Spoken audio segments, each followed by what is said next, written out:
మా దగ్గర బాగా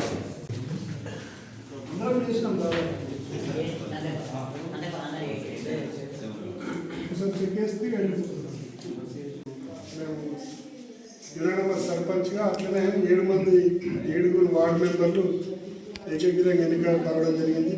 అట్లనే మిగతా 5 సభ్యులు కూడా మంచి మెజారిటీతోటి ప్రజల మన్ననలు ఉంది గెలుపొంది ఇక్కడ పాలకవర్గానికి రావడం జరిగింది.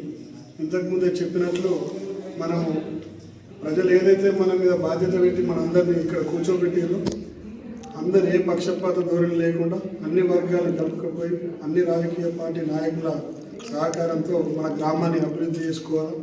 మనం అందరం కూడా కలిసిమెలిసి అభివృద్ధిలో భాగస్వామ్యం కావాలని చెప్పేసి పాలకవర్గ సభ్యులందరికీ కూడా నా విజ్ఞప్తి చేస్తున్నాను.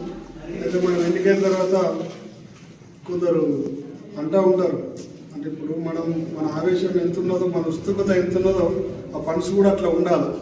ఇప్పుడు మన ఇంట్లో మనం కారు కొనుక్కోవాలా, బంగ్లా కొనుక్కోవాలా, కొత్త బట్టలు అన్నీ ధూమ్ధాం చేయాలని ఉంటుంది. పైసలు ఎంత ఉంటుందో ఆ డబ్బుల్ని ఫస్ట్ అత్యవసరమైన పనులకు మనం వినియోగించాలి.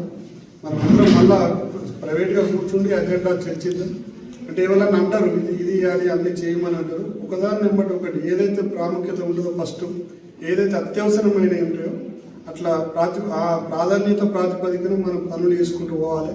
కాబట్టి మనం సమన్వయంతో సహనంతో ప్రజలకు మనం సమాధానం ఇవ్వాలి. అంటే మనం ఏంటంటే మనకు 10 లక్షలు ఉంటే ఊరన్నీ 1 కోటి రూపాయల పని ఉంటుంది, అది చేయలేము. కాబట్టి ఏదైతే అత్యవసరం ఉంటుందో ప్రాధాన్యత ప్రాతిపదికన మనం పనులు చేసుకుంటూ పోదాం. సెక్రటరీ గారు మీ అందరి సహకారంతో ఈ గ్రామాన్ని ఆ రకంగా తీసుకుపోవడానికి నేను సిద్ధంగా ఉన్నాను. మీరు కూడా నాకు సహాయ సహకారాలు అందించాలని చెప్పి మీ అందరికీ కూడా నమస్కారం చేసి